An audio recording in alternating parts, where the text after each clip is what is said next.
Welcome in the video on John Dryden, an English poet.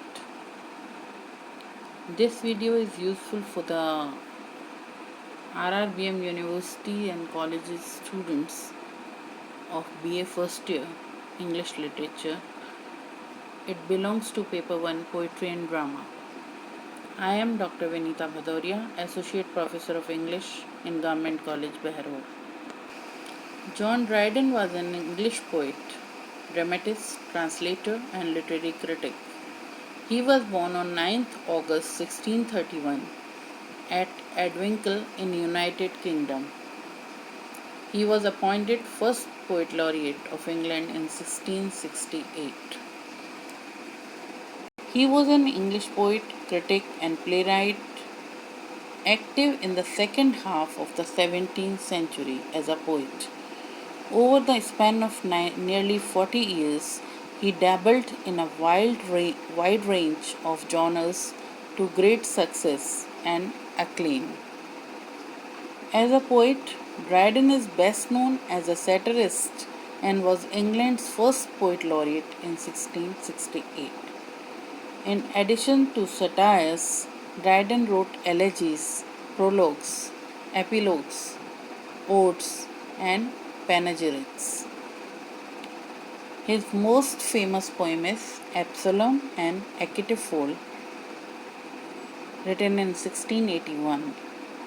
He was so influential in Restoration England that the period was known to many as the Age of Dryden.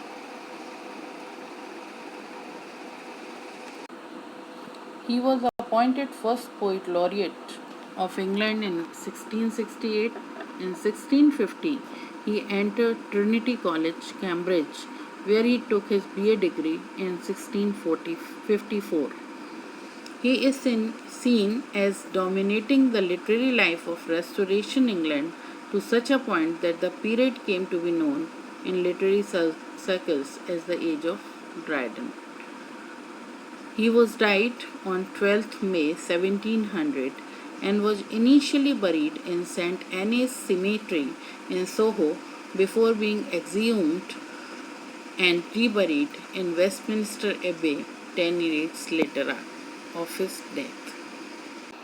Dryden was the dominant literary figure and influence of his age. He established the heroic couplet as a standard form of English poetry by writing successful satires, religious pieces, fables, epigrams, compliments, prologues, and plays with it. He also introduced the Alexandrine and triplet into the form. In his poems, translations, and criticism, he established a poetic diction appropriate to the heroic couplet. W. H. Auden referred to him as the master of the middle style. That was a model for his contemporaries and for much of the 18th century. The considerable loss felt by English literary community at his death was evident in the elegies written about him. His heroic couplet became the dominant poetic form of the 18th century. One of the poet, Alexander Pope, was highly influenced by him and often borrowed from him. Other writers were equally influenced by Dryden and Pope. Pope famously praised Dryden's versification in his imitation of Horace's epistle.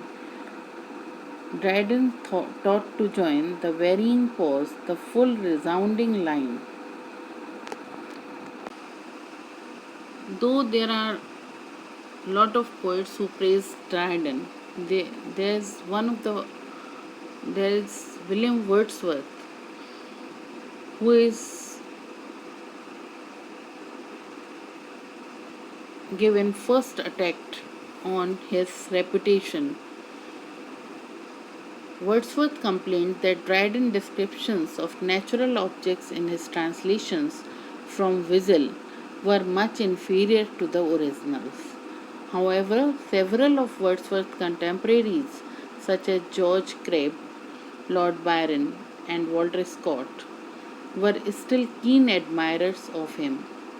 Besides, Wordsworth did admire many of Dryden's poems, and his famous Intimations of Immortality ode owes something stylistically to Dryden's Alexander's Feast. Dryden is believed to be the first person to posit that English sentences should not end in prepositions because Latin sentences cannot end in prepositions, as Dryden is highly influenced by Latin language and he has a strong liking for it.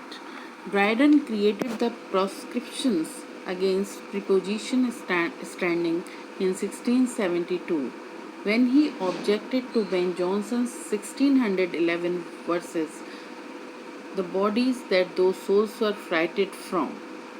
Though he did not provide the rationale for his preference, he often translated his writing into Latin to check whether his writings were concise and elegant or not.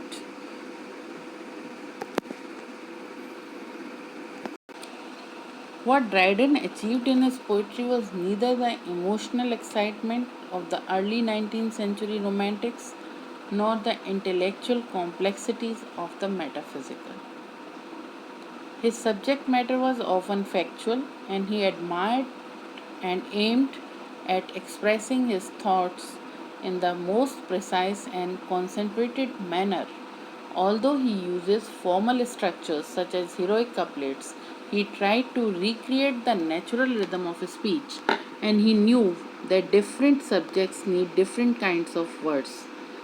In his preface to Religio Laici, he says that the expressions of a poem designed purely for instruction ought to be plain and natural, yet majestic.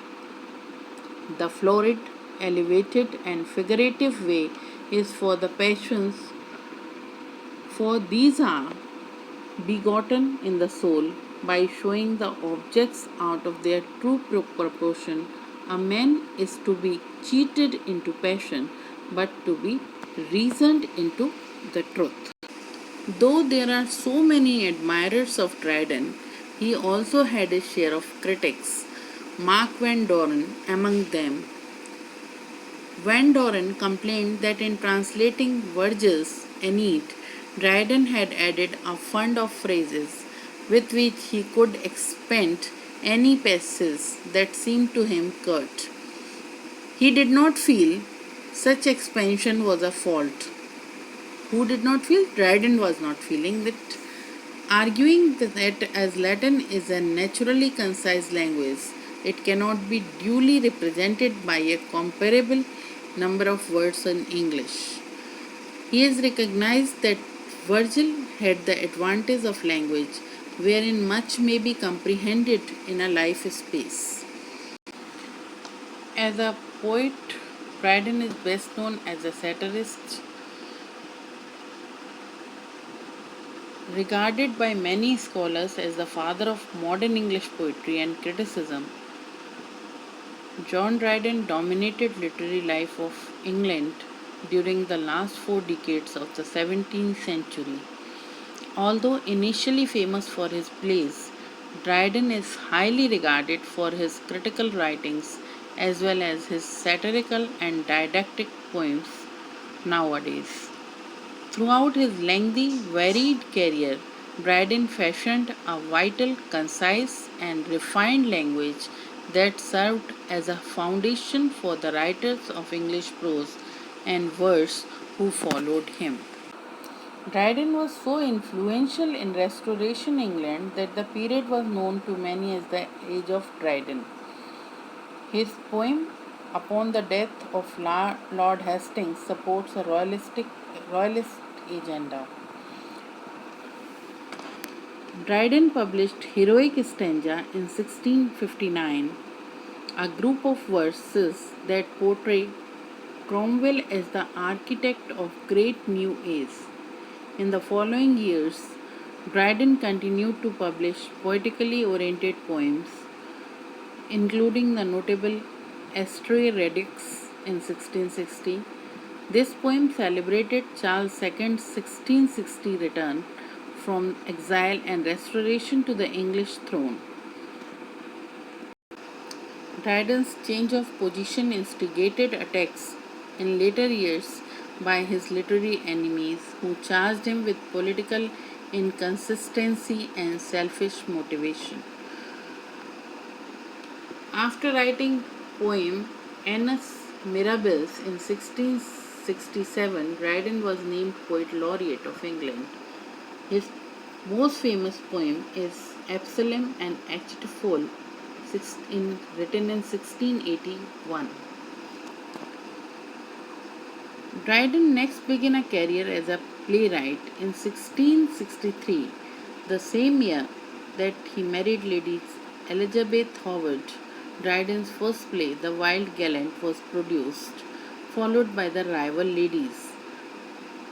Perhaps in 1663 it was theatred, and The Indian Queen performed in 1664, a collaboration with his brother-in-law Sir Robert Howard.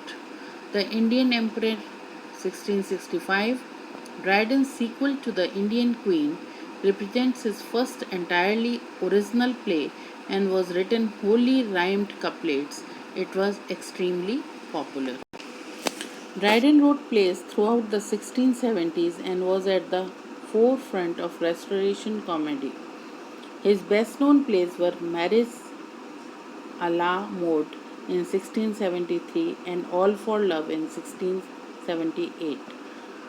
However, his plays were never as successful as poetry, and he eventually turned back to satires. At the end of his career, Dryden returned to the theatrical writing and also took up translations. After Dryden's death, his reputation remained high for the next 100 years, and even in the Romantic period of the reaction against him was never so great as that against Alexander Pope. His few major works are Of Dramatic Poesy in 1668, Absalom Achitophel 1681, A Song for St. Cecilia's Days in 1687, The Works of Whistle in 1697. In the 20th century, there was a notable revival of interest in his poems, plays, and criticism, and much scholarly work was done on them. In the late 20th century, his reputation stood almost as high as at any time since his death. So, this is all about John Dryden in very brief, and in this video. Thank you so much.